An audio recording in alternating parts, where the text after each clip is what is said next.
नमस्कार प्रेक्षकांनो, लग्नानंतर होईलच प्रेम मालिकेच्या पुढील भागांमध्ये आपण पाहणार आहोत की विजय आणि त्याच्या सर्जीने मिळून पार्थच्या आयुष्यामध्ये एका नवीन मुलीची एंट्री करायचं ठरवलेलं असतं। विजय त्याच मुलीला भेटण्यासाठी गेलेला असतो आणि तो गाडीमध्येच त्या मुलीची वाट बघत असतो, पण मुलीला यायला उशीर होतो म्हणून आता विजय खूपच तिच्यावरती चिडलेला असतो।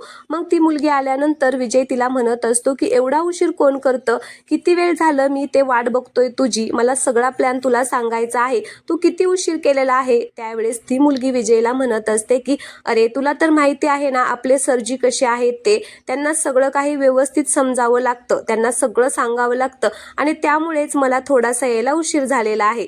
त्यावेळेस विजय म्हणतो की अगं पण तू हे सगळं मला फोनवरती सांगू शकली असते ना, एखादा फोन तरी करून सांगायचं होतं ना, मी ते वेड्यासारखा तुझं म्हणजे वाट बघत बसलेलो आहे। त्यावेळेस ती मुलगी म्हणते की अरे जाऊ दे ना विजय, सोड ना, बरं सांग मला नक्की प्लॅन काय आहे ते। त्यावेळेस तो म्हणतो की प्लॅन असा आहे की आता तू त्या पार्थच्या कंपनीमध्ये इंटरव्ह्यू द्यायला जायचे आहे आणि इतका सुंदर इंटरव्ह्यू दे की आता त्याने तुला सिलेक्ट केलं पाहिजे आणि मग पुढे जे काही करायचं आहे ते मी तुला नंतर सांगतो, फक्त एवढं लक्षात ठेव की पार्थला इम्प्रेस कर, असा इंटरव्ह्यू दे की त्याला एकदम सुंदर वाटलं पाहिजे। आणि हा अजून एक लक्षात ठेव, त्यांना थोडंही जाणून देऊ नको की आपण दोघं एकमेकांना ओळखतो किंवा आपली काही ओळख आहे, एकदम अनोळखी माणसासारखं तू माझ्याशी बोल, कारण तुला मदत करण्यासाठी मी तिथे येईल, पण तू मला ओळखू नको, कारण जर तू मला ओळखत असली तर पार्थ तुला सिलेक्ट करणार नाही, त्या मी तुला सिलेक्ट करण्यासाठी पार्थला खोटं खोटं काहीतरी सांगेल। त्यावेळेस ती मुलगी म्हणते की हो। मग विजय म्हणतो की चल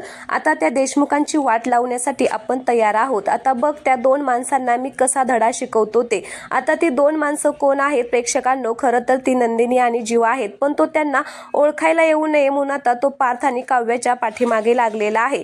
तर आता विजय खूपच चिडलेला असतो आणि म्हणत असतो की मी आता त्या देशमुखांना सोडणार नाही, माझ्या सर्जीला त्यांनी त्रास दिलेला आहे त्याचा सगळा बदला मी घेणार आहे। तर हा प्रोमो आवडला असेल तर प्लीज चॅनलला सबस्क्राईब करा। धन्यवाद।